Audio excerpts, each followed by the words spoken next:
welcome to another episode of the Hyperion Adventures Podcast. I'm Tom. As always, I'm with my gorgeous, wow, she's really gorgeous today. Look at her.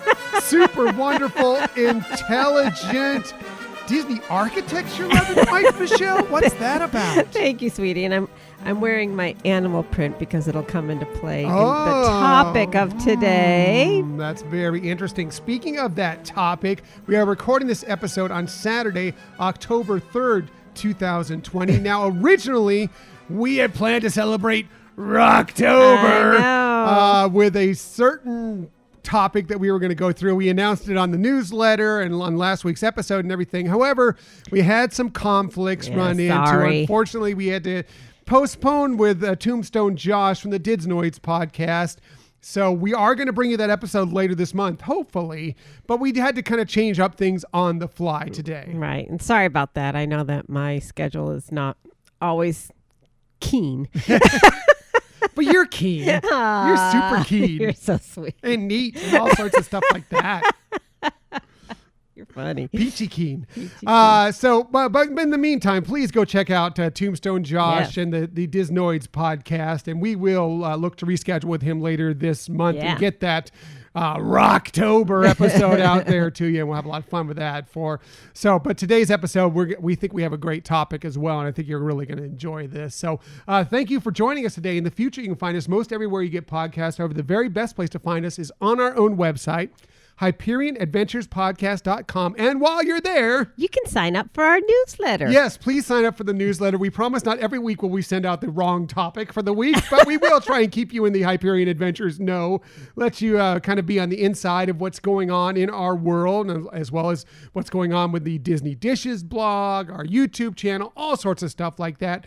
Best way to get that, and people who get that first are those who subscribe to the newsletter. Right, and we don't do anything else with that email address. Nope, and we don't clog your inbox either. We just send once a week something to you to let you know what's going on, and that's it. You can also follow us on social media. We like to have a lot of fun out on social media with a lot of people in the Disney community, including Tombstone Josh. Mm-hmm. You can find us there on Twitter at Hyperion Podcast, Facebook, Instagram, and Pinterest at Hyperion Adventures Podcast. We are on YouTube. You can find a lot of these episodes that you're hearing. You can see how pretty Michelle looks in her animal print on our YouTube channel. If you ever want to find us there, you can search us out for Hyperion Adventures Podcast. Hit subscribe. Eventually, when we get enough subscribers, we'll have our own site that if you just be like, youtube.com/Hyperion Adventures Podcast. But we need some more subscribers, so please subscribe. But for the meantime, just find us, hit subscribe, and then our newest video will come right up for you. Yeah, that sounds cool. That's cool. Cool. And if you ever want to contact us for any reason, you can always hit us up at our Gmail account, HyperionAdventuresPodcast@gmail.com. Right. We love hearing from people. We enjoy the feedback or the camaraderie that we get in some emails. It's really fun. And if you ever have questions about any of our topics that we've done, we want to make sure we answer those questions for you. Yes, for sure. We're always trying to help as much as possible. Now, before we get into the meat of today's show, there are a few things I want to get to first. Really? Yes, we already mentioned that obviously our main topic has changed for this week. We'll get to that in just a second. Secondly, we just wanted to talk about that our hearts are going out to those 28,000 Disney cast members. And actually, there's a lot of people in the travel industry right now that are getting laid off this week. And it just breaks our heart that this has happened, and so we just wanted to say thank you to every one of you who has helped us along the way, made our vacations special, made our trips to the Disney parks special, made our stays so special. We appreciate you so much, and want to thank you for all that you've done over this time. And I know this is a dark period right now, and hopefully you will land on your feet. You are all talented people. You're all great at customer service. You all do a wonderful job. I'm sure that there'll be a job out there that will open up for you soon.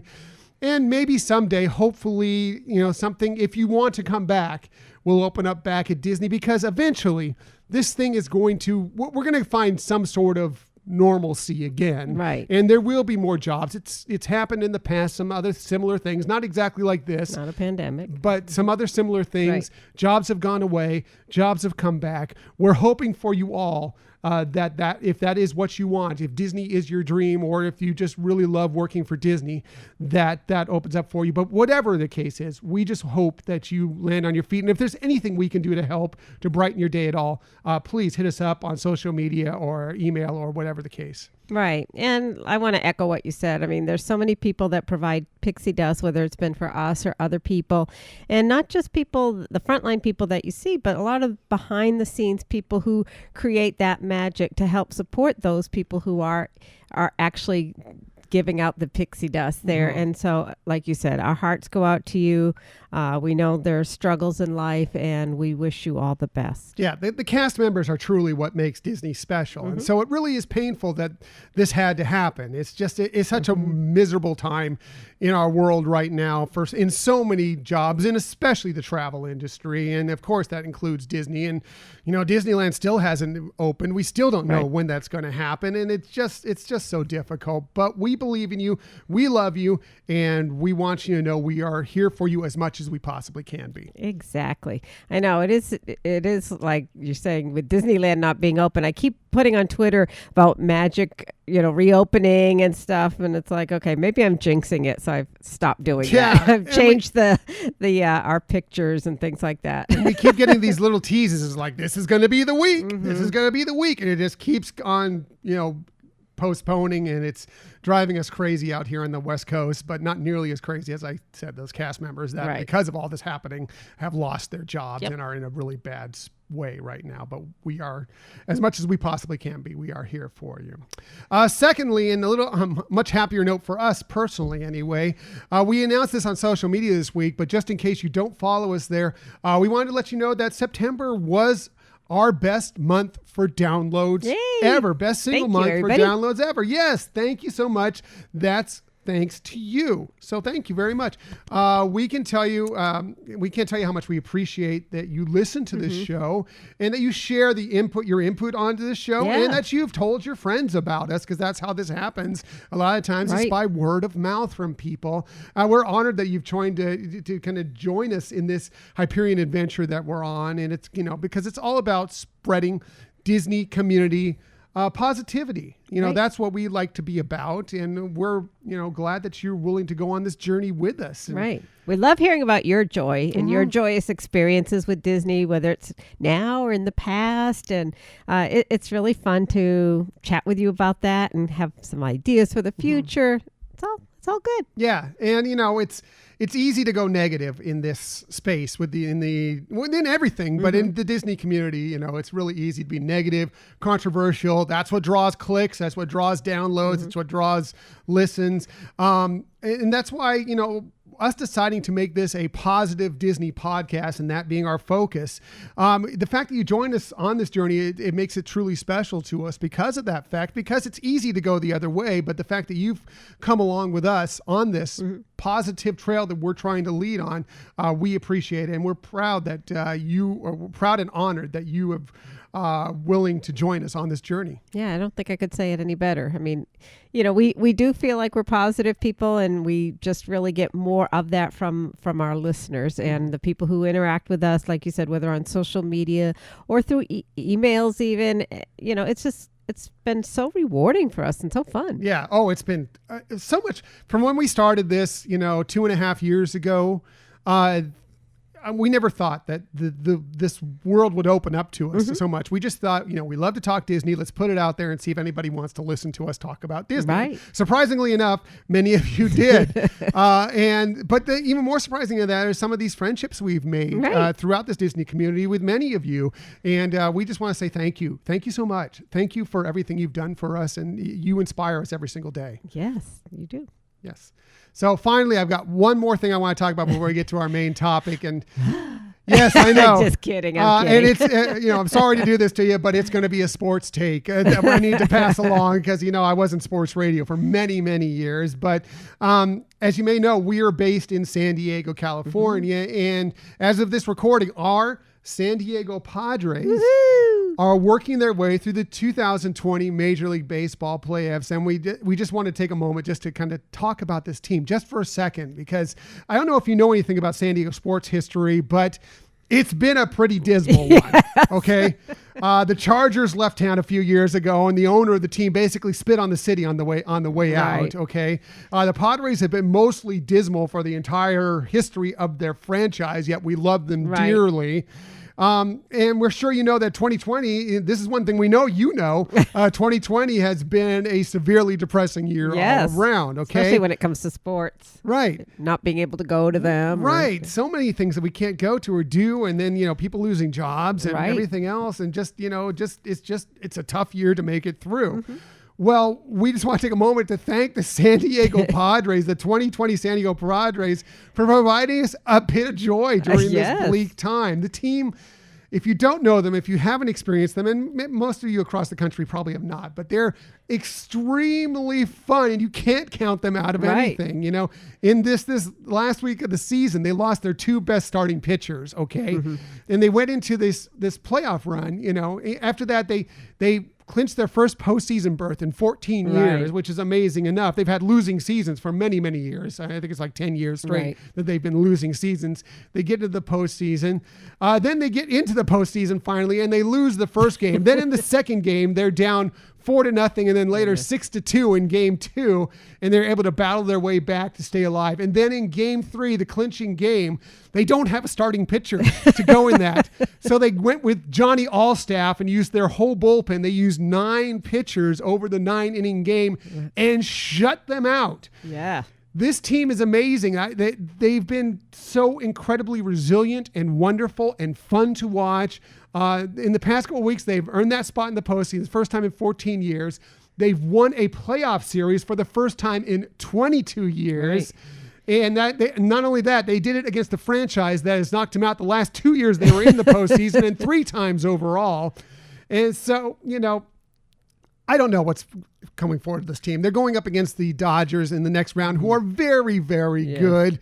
I don't know if those pitchers that the Padres are missing are going to be able to come back, but if they are, that would be great. Right. But either way, this team, like I said, is so resilient, so fun, and has so much energy that I wouldn't bet against them going farther within this playoffs. But no matter what happens from here on out, Tatis, Machado, Hosmer, Myers, the entire franchise, thank you so very much for providing us this spark of joy during the season. You can see we've got a little swinging fryer down here if you're watching this on YouTube. Back here, I've got my Mr. Padre, Tony Gwynn autographed baseball glove, one of the pride of my collection of different souvenirs or whatever. And I just want to say thank you so much for being there for us during this time. We've had so much fun, and we can't wait to see where we go from here. Right. I mean, win or lose, they've been really entertaining to watch. Like you said, it has such a great, strong blend of, the new people and new coach. It's something. It's one thing to be an established coach and draw some from your skill sets to get your team through a pandemic. Here you have somebody who really doesn't have the history of the skill sets that you would think with some of the other teams, and starting off kind of brand new in a most unusual year to begin with. But and then one of the things that we've talked about is because there isn't really the fans at the stadium, the way that they're celebrating is together. And it almost seems like they really did bond closer because that they didn't have that external celebratory feeling that they would normally have. And I could say that, I guess, for all the teams. I don't know that we've watched to see as much of that as we have with our home team, but it's been really fun to see that. And I think they really do have pride in this team, and they are ones to really make sure they're pulling out the best of each of their team members. Exactly. There's just so much joy that comes out of this clubhouse. You see them, if you've ever watched them, you can look up some clips from them. They dance in the dugout after home runs and stuff. They just have so much fun. They seem to enjoy one another. They get energy off of one another. It's just been so fun to watch to this point. So thank you again, Padres, for providing that for us. And I'm just going to say it, go out there, take the cake. Okay. Take the cake. Okay, sports take done. Let's get to our main topic of the week. But before, I want to tell you we have lots of other stuff for you today, including we now know when we will be able to take part in the Ultimate Disney Fan Event again. And we now know who will be playing one of Marvel's most important and interesting characters. But let's finally get to it. Here is our main topic of the week.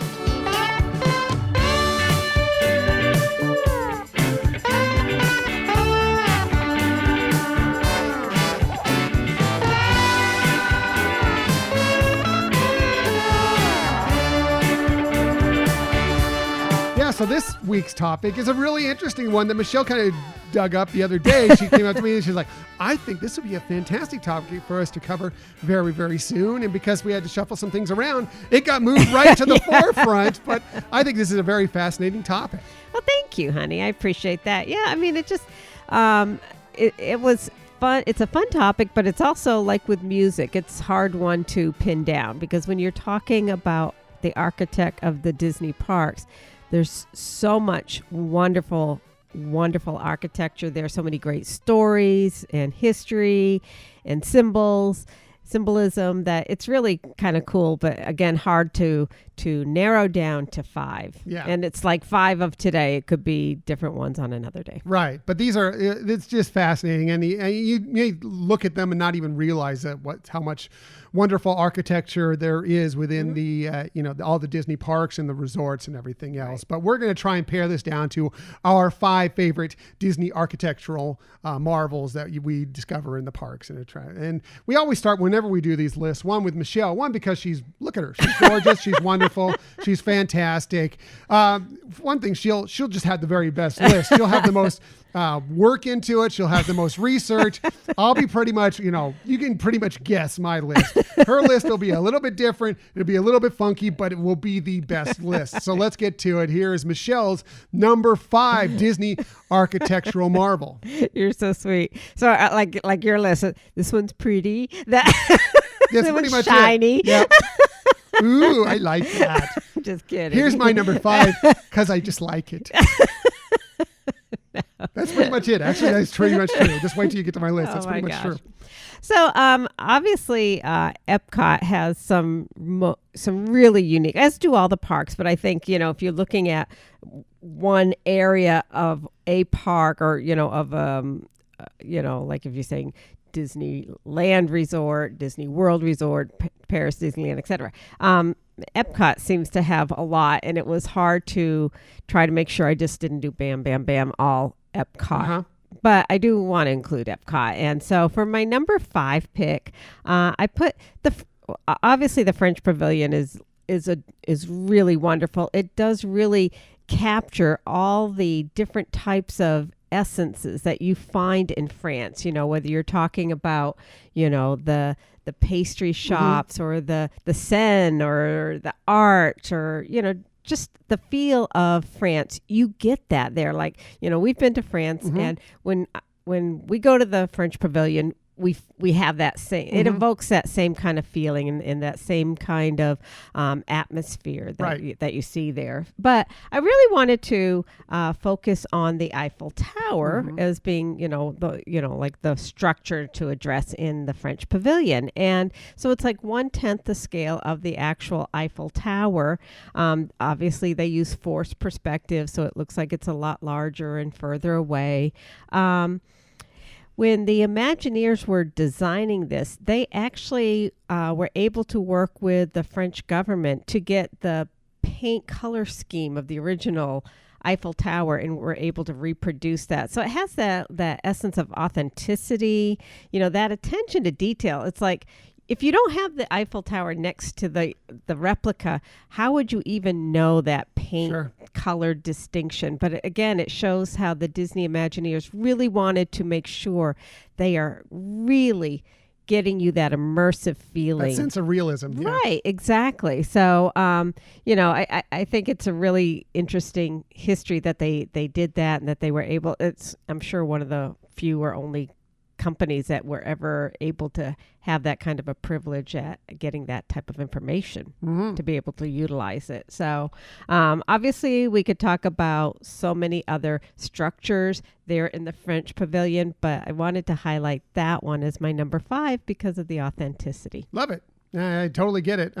We love the France Pavilion very much. It's one of our favorite spots to stop in, whether it's festival season or not. Grab a bite, just kind of relax down there, find a place, and then hopefully there's a shady tree open and a festival table or a trash can top that's open for us to relax and enjoy a glass of champagne and whatever they are presenting. Yes, croissant. Oh, we are always at Le Havre Boulangerie, Patisserie. Yeah.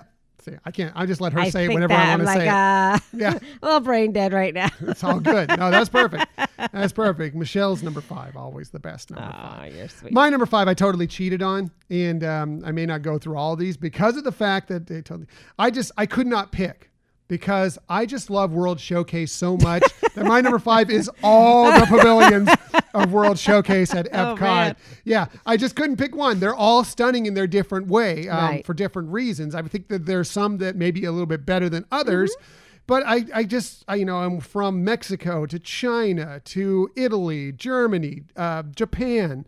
They're all, Morocco. They're all in their different ways are spectacular, and the thought process that went behind what the Imagineers did with that area. It's the fact that they are so wonderful, and I'll probably go through a couple of these that are my favorite parts of it, but I don't want to steal thunder from Michelle because she may have more on her list. No worries. The fact that the architecture is so great and it does evoke this feeling is one of the main reasons why we just love. It's our favorite place just to take a leisurely stroll through it. Any of the Disney parks, anywhere, we love it so much. Right. I mean, I totally agree with you, and that isn't cheating. I think it's a good representation of the architect as a whole, and some of the things for me, when I'm going into these countries, I tend to make sure I'm getting as much of that immersive feeling as possible is actually tend to have my back towards the water and just really be into the pavilion, facing and looking up. But I mean, just, whether you're getting some of their quick service food or like you're talking about it a little while ago, like a glass of champagne and just sitting at one of the little benches, especially if you get there before it really gets busy and as World Showcase opens, go to that area first. And you can really have some area where you feel like you're there and it's not super crowded. But yeah, I mean, they really did so much detail, and you could go to any of the countries and pick one or two things as superb highlights for sure. Yeah, Dillo's Diz did an episode a couple weeks ago talking about kind of pockets within the Disney parks, kind of areas to go. There are tons of wonderful little pockets just to kind of take in the experience, a little immersive experience within Epcot and World Showcase for sure. So that's kind of interesting stuff. Yeah, so that's my number 5. Let's get to Michelle's number 4 Disney architectural marvel. Okay, well, still at Epcot is going to the Norway Pavilion. And again, so many of these pavilions I, had on and took them off and, for various reasons. But Norway had some really unique things to it. Obviously, like in many of the other pavilions, as we just mentioned in the French Pavilion, there are replicas. So like the Stave Church is a replica, of a church in Norway. But one of the things that's kind of interesting and unique there is the building with the sod roof. Oh, yeah. I know that building. Right. And so, it's just very unique. And so, learning about that, and what it is. And I think for most people, obviously, they think insulation. And yes, the use of sod is a technique for insulating. But the other thing is the weight of it in Norway would help make sure holding the roof in, that there wasn't letting air in, and really having that tight seal to keep the heat inside of the homes. Cool. But just also the history behind this. I mean, they were very common in very early time frames, obviously. But it was also interesting to hear about how it was a labor-intensive process to get sod on people's houses. You get first, it's like it's interesting because it's almost like with each area, it's a two-person job. So like somebody's laying the birch and somebody's laying the sod, so it has that people working together on it. But much like you've heard about in early America and about barn raisings, in Norway, they would invite their neighbors, their families and friends to help do this project as well. So it brought in that community feel to it. So I thought that symbolism, if you're just looking at it and you see a sod roof, it's okay, Norway. But when you think of all the things behind it, it really just makes you appreciate it that much more. Now, unlike in Norway, where they would try to have animals, I guess goats or whatever, help keep it trimmed. Disney has a horticulture team. They don't just walk some goats around? No, that they can bring them over from the Animal Kingdom Park and just let them gnaw away. Right, exactly. Good idea, though. But, and if you do look, you could probably see some of the sprinklers and things like that they have up there. But again, to me, the symbolism of what that country had in having that was so much richer than just the building itself. Yeah, that's great. And great research. This is why Michelle's lists are the best lists. This research, I don't have anything like that in mind. This is brilliant, Michelle. So just disregard my list. Just listen to Michelle's list for the rest of this, because my list is still going to be, like she said before, ooh, shiny, pretty. I like it. You're funny. Good job. That's fascinating stuff. I'm fascinated by it. Great job. I hope the listeners are too, because that's great stuff. I hope it's not too boring. Not at all. Too That's much great. A history lesson. That's good stuff. That's really good stuff. Thank you. For my number 4 Disney architectural model, I'm going to come back to the West Coast, which hopefully opens sometime soon. Yes. And to Disney California Adventure Park. And we've talked about it many times. It's arguably the most, if you're just going to talk about being within a movie, the most immersive land in any Disney park. And that is Cars Land within Disney's California Adventure Park. And specifically, I'm going to talk about the Radiator Springs backdrop. Yeah. Because it is unbelievable. If you've never seen it before, it's like if you stand there, it's like you were transported between somewhere in the southwestern United States with bluffs and mesas and, jagged rocky mountains and a waterfall and the forced perspective of it. I mean, it's not really that big, but it looks immense. It looks, and the painting of it, the different coloring to provide shadow and provide depth, and it's brilliant every time you go there. And if you've never been there, this is going to be one of those spots you're going to want to just sit there and take in. Matter of fact, we like to go just to Flo's V8 Cafe and just sit there and have a meal and just look at it, because it's beautiful, wonderful. And you're going to want a picture in front of it. It's one of the most scenic spots within any Disney park that I've ever seen. And it's amazing that the Imagineers were able to get that together and make it look so realistic. Exactly. It really, like you talked about the forced perspective. I think of all the Disney structures, and many of them do use that technique. This by far is stunning, how effective it is at, like you said, making it seem so enormous, so vast, and have so many unique things. Like you said, having the waterfall, having different, rock formations and trees and things. And you experience that even on the ride, which you would think, hey, I'm on this ride, I'm right there, and it should seem like it's small, and it doesn't.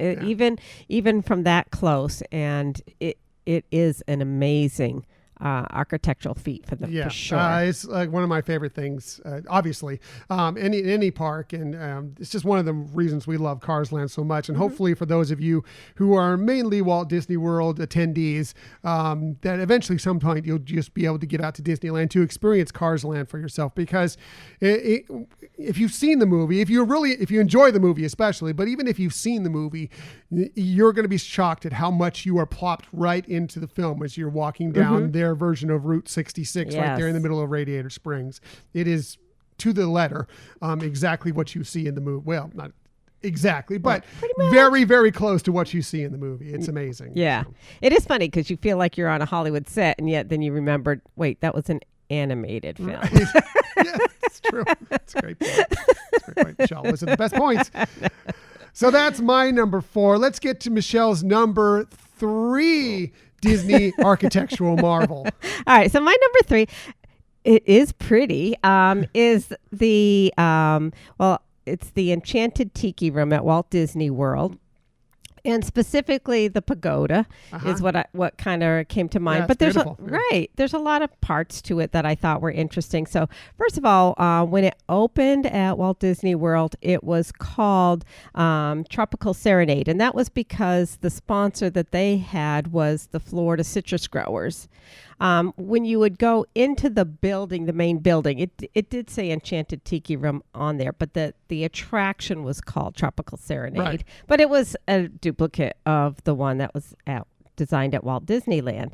But what made this different in the use of the pagoda is the Imagineers, obviously knowing they had more space, thought, okay, at Disneyland, you could actually walk past the Enchanted Tiki Room, and I guess it's called Walt Disney's Enchanted Tiki Room, and not really notice it because it's just kind of tucked away behind. It's a smaller space. Yeah. Right. And it's a great use of space. However, it's not so highly visible. Mm-hmm. And so that's why here they really wanted to draw upon it because this was one of their major attractions. So they did build this multi-tiered pagoda.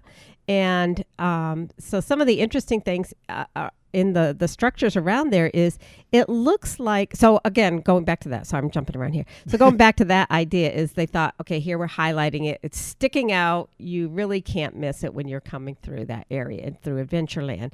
But the other thing that was interesting is it looks like they used really natural materials to do the roof and everything. And it's all metal, it's just trimmed up metal to look like, that. What is it called? Thatch. Yeah.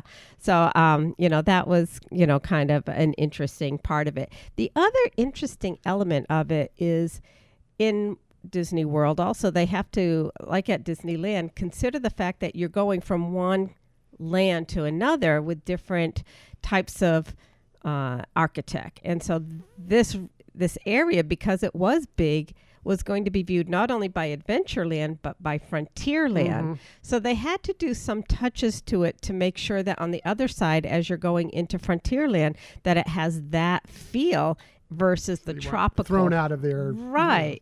And so if you look at the top, they have these things that kind of look like a southwestern type of animal.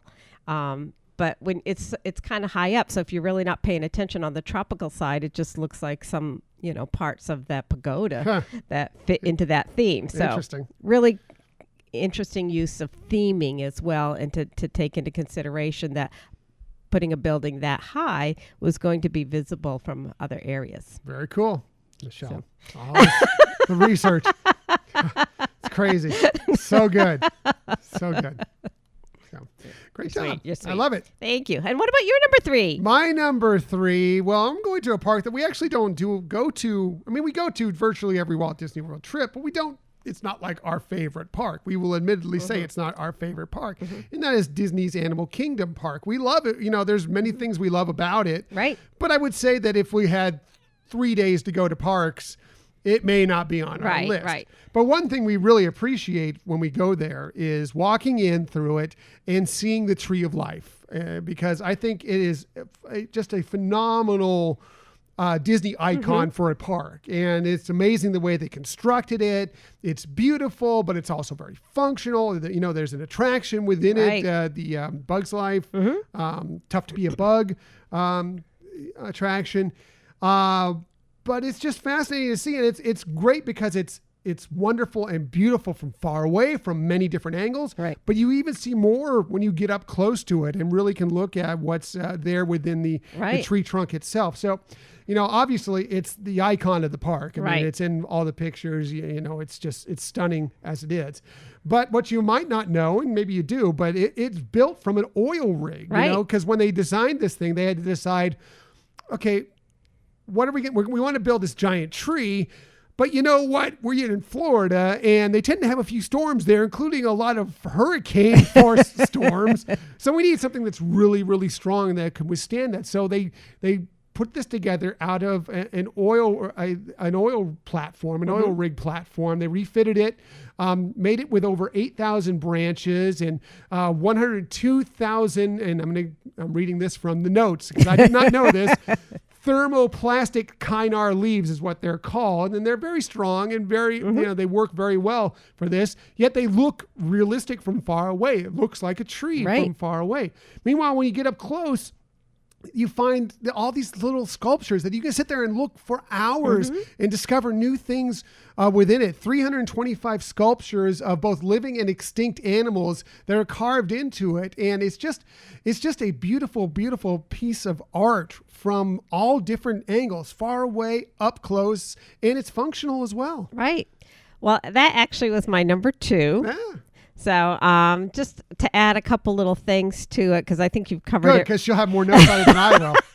You covered really well. It is 14 stories high. And, you talked about needing an oil rig. And that is true because the weight of these branches was so massive, that they needed something that could be that sturdy. They did use an interesting technique to design it. So like with with all of their projects, they create a model and then they scan that model into a computer. And then that computer actually bent all the wiring to make the branches the shapes that they needed to be. So it was a technology that they used that was pretty unique for that purpose. So I thought that was kind of interesting. And I think you captured, let's see if there's anything else in my notes. Either way, a great extra notes on the mine. I'm glad she had it on her list too, because it makes me sound smarter because she's adding on to it. So, I mean, the other thing is when they were looking to have like a central themed structure, they didn't want to have a mountain.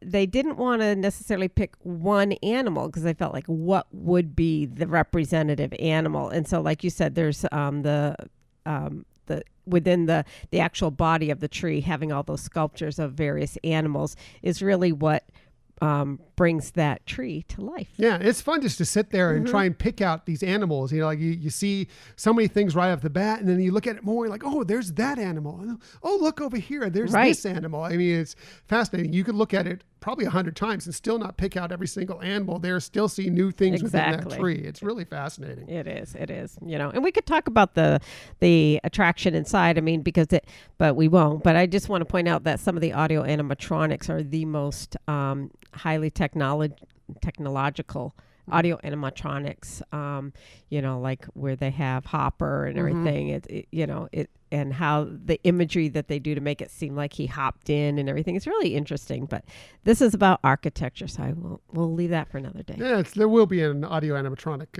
episode at some point when we'll start going into those, I'm sure. Exactly. I'm sure of it, and Michelle will have, again, the best research on that as well, where I like that audio animatronic. He makes me happy. Hey, you had a lot there. Good for you there. You had a lot of research.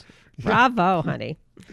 So that's Michelle. My number 3. Michelle's number 2. So now we're to your number 2. Disney. Okay, my number 2. Architectural. I can say it. Disney architectural marvel. There. My number 2 is Spaceship Earth. And apparently I like park icons a lot. So my number 2 is Spaceship Earth at Epcot. It had to be on my list. It makes my trip every time to go see Spaceship Earth. And it's just so beautiful from so many angles, even from really far, miles away. It just looks so good. We've sat there out there on, at the balcony at Bay Lake Towers and just marveled over how cool Spaceship Earth looks from long ways away. It's so great.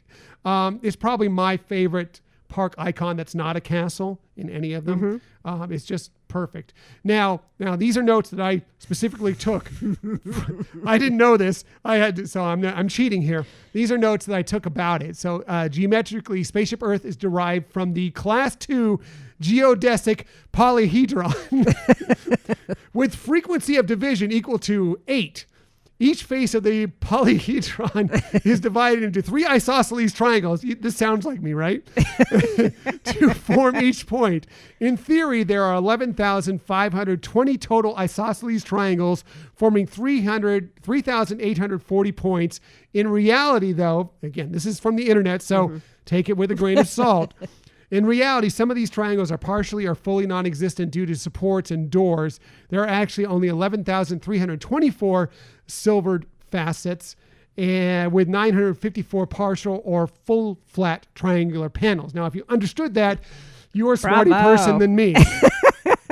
But it does kind of showcase that how interesting it and why you look at it. It's so fascinating just to stare at and look at. But going back to why I like it, it's really pretty. But, just during the day, it looks great. The shadowing from all these different triangles that they have throughout it, how it captures the sunlight. Yeah. The sun at different parts of the day makes it look not completely different, but very different. And then you get to night and they shine this kind of gold, kind of purplish light on it, pinkish. And it's just stunning. And I can just sit there and look at it for hours. I love pictures of it from all different angles. I love, back when we were walking out of the parks after the, nighttime spectacular, and you'd walk past it at the end of the night, and it just was that last little, see you real soon from Epcot, exactly. I love Spaceship Earth so very much. That's why it's my number 2. Yeah, I actually thought it was going to be your number 1. I didn't choose it because I knew you'd probably have it on your list. I did get notes from a Marty Sklar interview, so I'm thinking it's probably some accuracy because it was on my honorable mentions.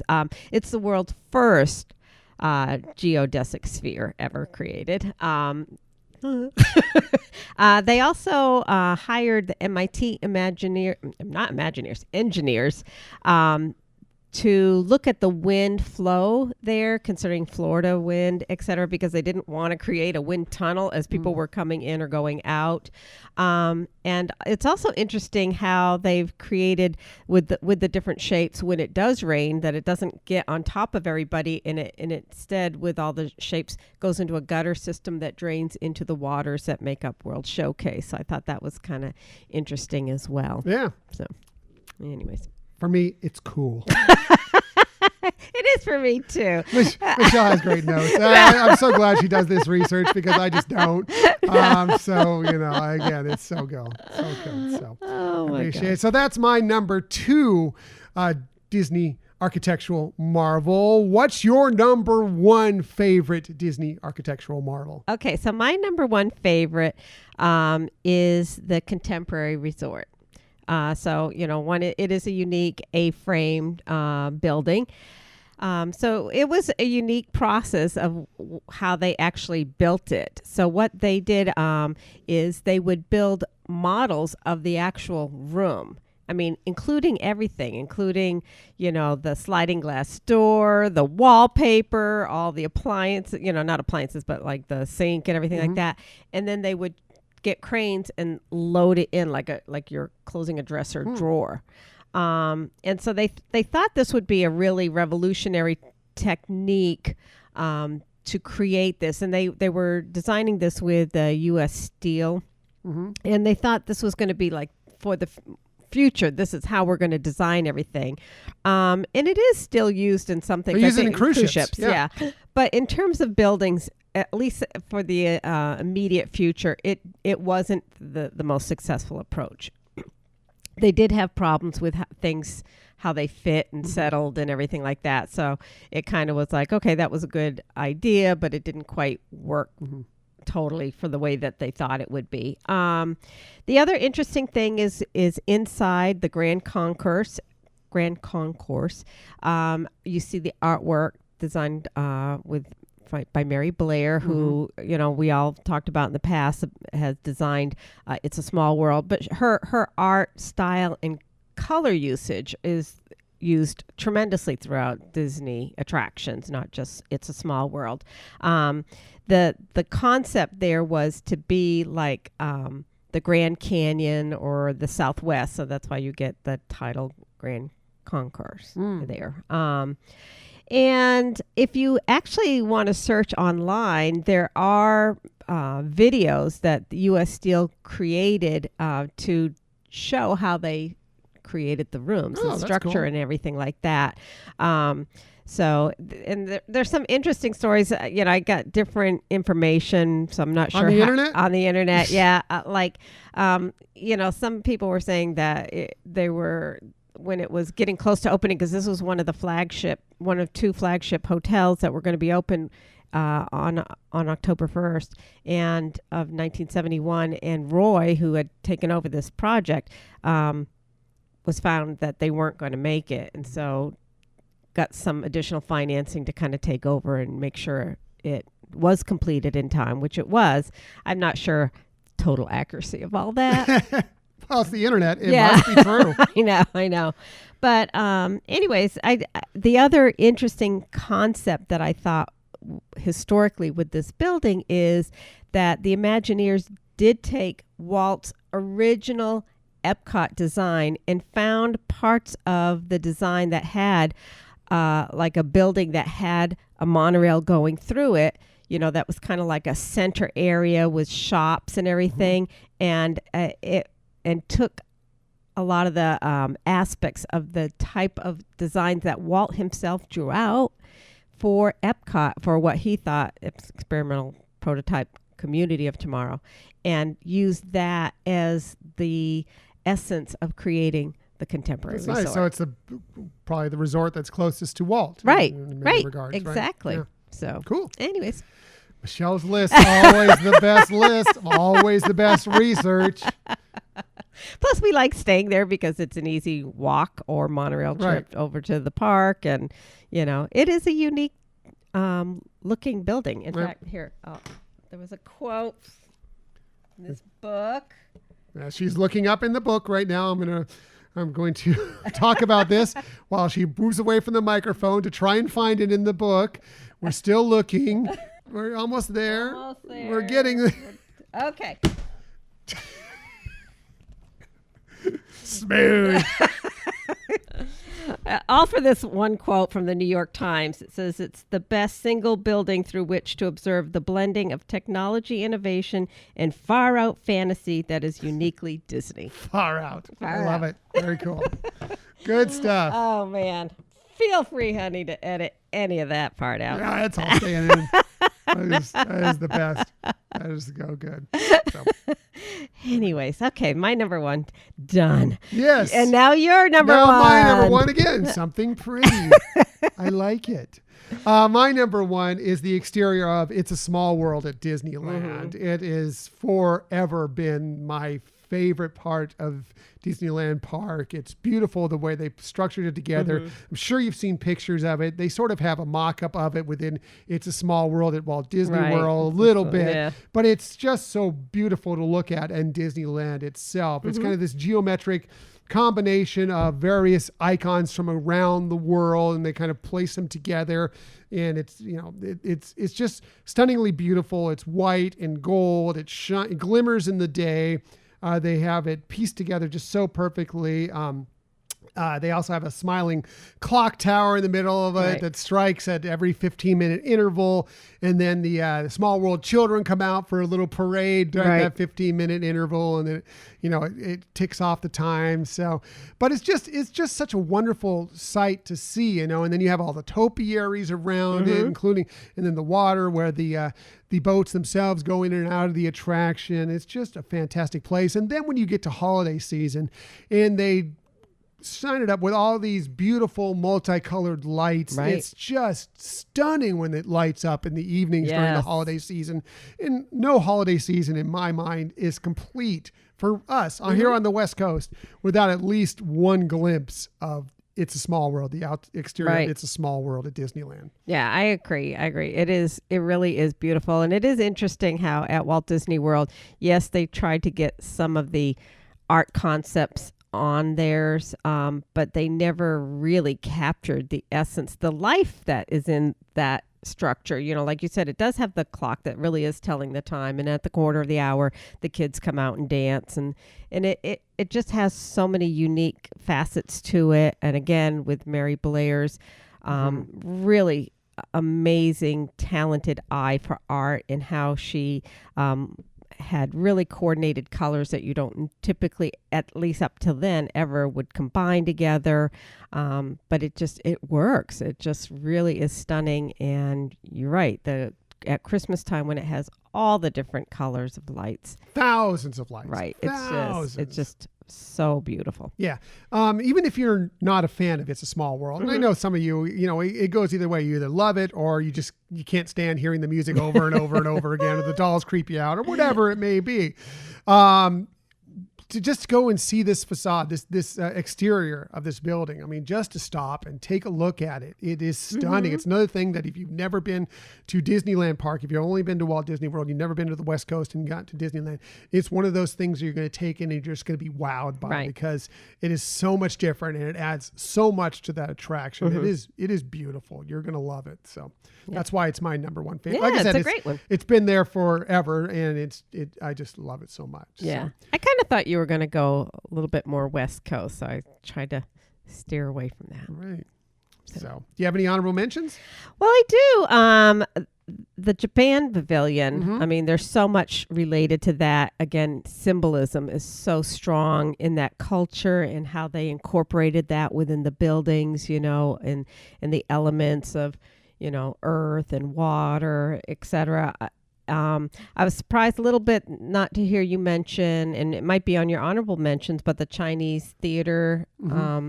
It is a real life-size replica of the facade of the original Hollywood theater, and which we have out here. Right. Yeah. So that I thought that was kind of interesting in that regards. And the castle at Magic Kingdom and Walt Disney World, how it is a replica of one in Germany. And so also honorable mentions. I thought about any of those to include. Yeah. And I mentioned that I had a few things about the pavilions at World Showcase, and the Mesoamerican pyramid in Mexico. I think that you just walk right up the steps to, and a lot of people don't really even pay that close attention to it because you're just walking to get in there to the attractions or to the shop or to go get a cocktail or whatever the case may be. But it's stunning and wonderful, and it's awesome. The pagoda in Japan, I think, is just an amazing landmark right there in the middle of all the pavilions.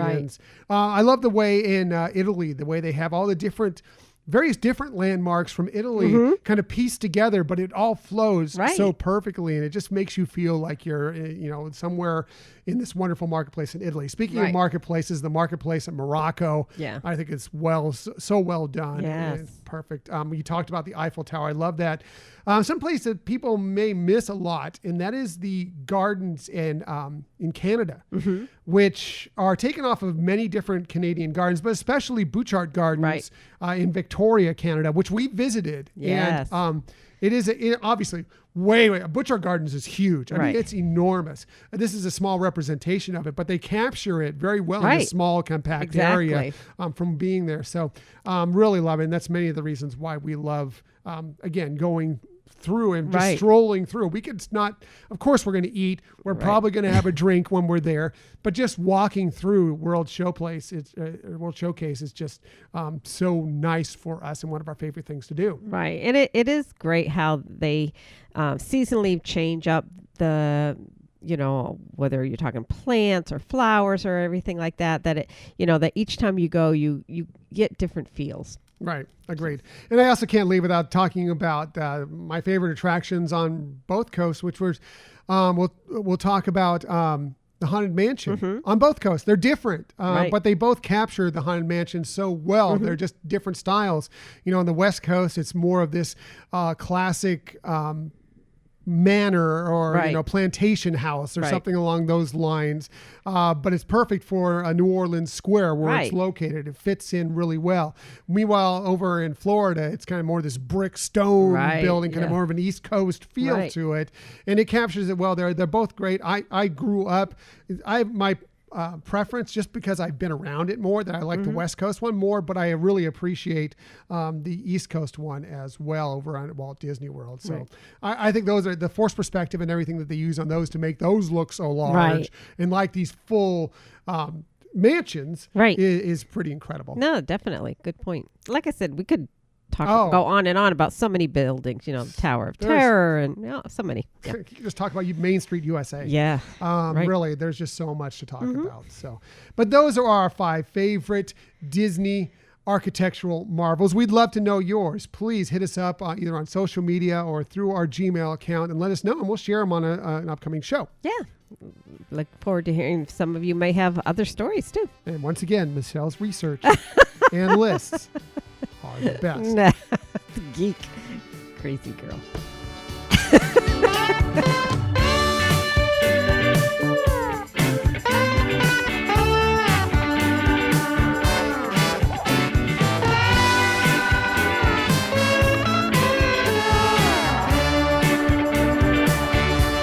That was a lot of fun. Great topic, Michelle. Once again, she has not only the best list, the best research, she has the very best topics. Oh, you're so sweet. So let's get to our Disney stories of the week. I only got a couple for you this week, but I think they're kind of interesting. And I'm going to start with, we received new dates for the next Ultimate Disney Fan event this week. Yeah. This from a tweet sent out by D23 directly. They said, quote, "We are excited to announce that the next D23 Expo will be held September 9 to 11, 2022 at the Anaheim Convention Center," unquote. So this is a postponement from the original dates that we found out at last year's D23 Expo, which was originally supposed to be taking place of summer of 2021. Right. So now they've just decided, and maybe they're just, looking ahead. Why are we going to take the chance that things aren't quite back to normal yet or not quite ready yet? Let's just go ahead and push it back one more year and we'll do it then. Yeah. So interesting. But like you said, it's also the same year that they're going to have the Star Wars Celebration. Yeah, so that is very interesting, is that currently Star Wars Celebration 2022 is scheduled for August 18 to the 21st of 2022, also at the Anaheim Convention Center. That means they're less than 3 weeks apart in the same location.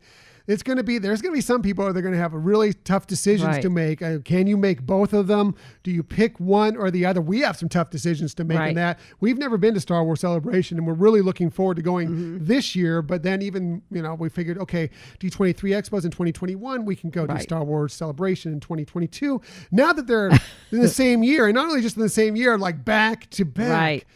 We have some real thinking to do. The good news is we probably won't have to decide on tickets for about a year. They didn't announce the dates when the tickets will be on sale yet, but they usually go on sale about a year out from the event. So we have about a year to kind of figure this out. Right. Meanwhile, the tweet went on to say, quote, "D23 Expo 2022 will be a celebration unlike any other as we give fans a first look at the incredible plans for the 100th anniversary of the Walt Disney Company," end quote. Didn't really think about that until that came up. But yes, 1923 is the beginning of the official Walt Disney Company. So 2022, especially, summer, early fall of 2022, we are going to be very much looking forward to celebrating that. So that will be very interesting to see what they come up with at the D23 Expo. I know. It's going to be spectacular. Yeah, looking forward to it. Again, will we go? Which one will we go to? A bit of both. Bit of both. I like that. So moving on, we now know who will be playing one of Marvel's most important and interesting characters in its upcoming Disney Plus series. Yes. Do tell. This from Entertainment Weekly. The Marvel Cinematic Universe has found its Kamala Khan. Marvel has tapped newcomer Iman Vellani to play the teenage superhero for its upcoming Disney Plus series, Miss Marvel. Yeah, this is really cool. In the comics, Kamala is a Muslim American crime-fighting high schooler living in Jersey City, of course, with the ability to shrink or embiggen parts of her body. She made her comics debut in 2013. She was created by G. Willow Wilson, artist Adrian Alfona. Sorry about that, Adrian. And editor Stephen Wacker and Sana Amanat. I'm really good at pronouncing it. I'm butchering all these people's names. You're so brave. And you're so great and talented, so I apologize for butchering your names. And ever since, she's become a fan favorite, balancing typical teenage troubles with the pressure of saving the world. She also appeared in this year's Marvel Avengers video game, which I haven't purchased yet, but I'm Right. excited to check it out because it looks like a really cool game. Nice. Yeah. Anyway, so that's exciting. Another Marvel character coming to life. And this one, again, it is a fan favorite, a more recent character, but a fan favorite. And I am fascinated by the story. And I'm Yeah. more Marvel content to Disney Plus. I'm excited about it. I Yeah, can't wait looking to forward see to what it. comes up from this. Yeah, that's exciting, and it sounds like it's going to be really amazing to watch. And I love that we have a Muslim American superhero that's going to be Yeah. taking the screen. That is just kind of really, really cool. So Yeah. that's it for the Disney stories of the week. However, never leave you without some sort of tip that might help you on your next vacation, trip to the parks, Disney cruise, whatever the case may be. And we always start with Michelle, who is putting on lipstick right now because My she lips wants are to look so dry. perfect for this. Oh man, I'm embarrassing, Dustin. My lips are so dry. It's been really hot and dry Yeah. out here in California Triple recently. So digits. totally get that. No So, humidity. anyway, she wants to look pretty for you because she always gives the best tips. So let's get right to it. Here is Michelle's tip of the week.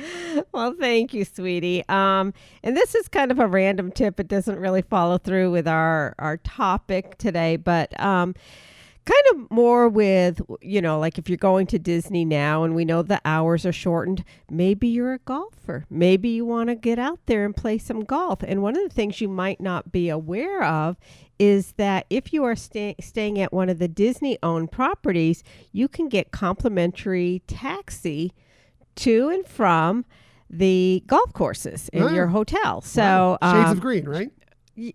well, yeah, they have different golf courses throughout because Right. they have some, Yeah. So But they're all kind of tied into the same. right, depending virtual where area. you want to go.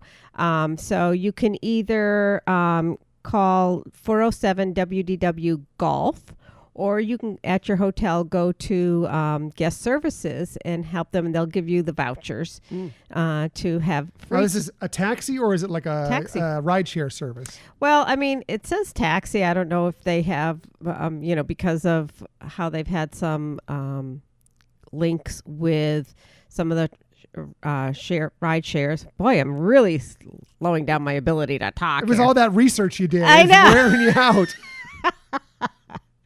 But anyways, so with some of the tie-ins they had, like with the minivans and everything like that, with some of these ride-sharing services, they might use that. I don't know what I researched and seen. They're saying taxi vouchers. Mm-hmm. So again, if you're staying there and you don't have a car, and this way you're not having to pay for either a taxi or a ride share, and you still want to be able to get to play. Maybe you want to go early in the morning before the latent rope drop time at the parks, There you go. You could do that. It's a great tip. And yeah, I mean, sure, if you just call them up and ask them what can I use this voucher in, they'll explain it all to you right there. Yeah, So, but yeah. Call very cool. I didn't know 407 that. WDW Golf. Michelle always has the best tips. I had no idea about that. And I do want to play golf at Walt Disney World at some point. There you so, go. Can maybe get look into that. free at some point. transportation. I know we've talked about doing it with Rob and Kim LeBerry, from the Hoopty Duo Review podcast Right. and the Jedi Temple Archives podcast, and talking about how Rob and I would play golf and you ladies would sit in the golf cart and enjoy some cocktails while we were around the course. Yes. And that would be a lot of fun. We'd be totally in for that. So that's great. Michelle's tips, always the you're best sweet. tips.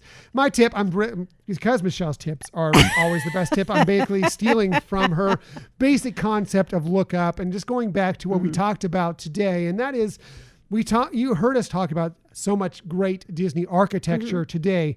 It's everywhere. We talked about a few main things, but it's all around you when you're in the parks. And so my tip is just slow down every once in a while. Don't feel the need to go from just attraction to attraction to attraction, or attraction to a dining reservation, or whatever it is. Slow down.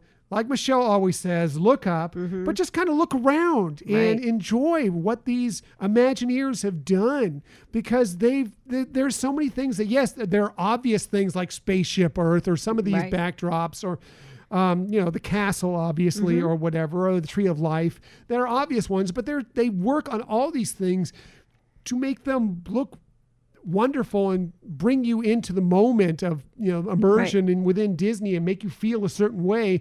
And most of them you don't even notice unless you really take a look at them and see all the work they've done to make them be so cool. Right. I totally agree. And that, it's what makes the park unique, what makes it something that people, you don't even always notice sometimes that's why you're going back. But if you really take that moment, I mean, it'll make your trip so much better. Yeah, it really will. And sometimes it's just nice to slow down and take a look at these things that are around you, especially if you've been to these parks so many times. There'll be things every time you go that you've never noticed before. So again, stealing from Michelle's best tips of look up, really just look up and look around and just enjoy all the things the Imagineers have done for you. So that's it for this week. Next week, we have another 5 favorite list for you. It's the Halloween season, whatever the Halloween season will be for us this year, but we're still going to enjoy it in some way. And what's one of the favorite things we like about Halloween, especially Disney involved? It's Disney villains. And what are some of the greatest things about Disney villains? Their songs. So next week, we are going to be doing our 5 favorite Disney villain songs. I'm looking forward to it. It's very exciting. There are some great ones. It will not be easy to limit this down to 5, and I'm sure we won't, but we will have a lot of fun with it just the same. And of course, we'll want to get your input on that as well. So we appreciate that you joined us today. In the future, you can find us most everywhere you get podcasts, or the very best place to find us is on our own website, HyperionAdventurespodcast.com. And while you're there, please sign up for our newsletter. Yes, please sign up for the newsletter. We put out lots of interesting things for you. By the way, I forgot to mention this earlier. We have a new category for our Hyperion Adventures Disney Hall of Fame. It's a classic. It's not a new category. It's a classic category, one from last year that we went through. And we already have 3 films that have made it into our Hall of Fame, so you won't need to nominate them. But it's the best Disney animated film. So it's Disney or Pixar. The films that made it in last year were Disney's Aladdin, Disney's Beauty and the Beast, and Pixar's Toy Story. So you don't need to nominate them, but any other Disney or Pixar animated film that you've enjoyed that are your favorite, we want to know your 5 favorites, and those nominees, the ones that get the most, will make it onto our final ballot. That's a great topic. Yeah. So anyway, moving on. Please follow us on social media. I'll put it on social media too, so you can check it out there. We're on Twitter at Hyperion Podcast, Facebook, Instagram, and Pinterest at Hyperion Adventures Podcast. We do have a YouTube channel. Please find us and subscribe to us on YouTube. Just do a quick search for Hyperion Adventures Podcast. Hit subscribe, and whenever we have a new video, you will be the first to know.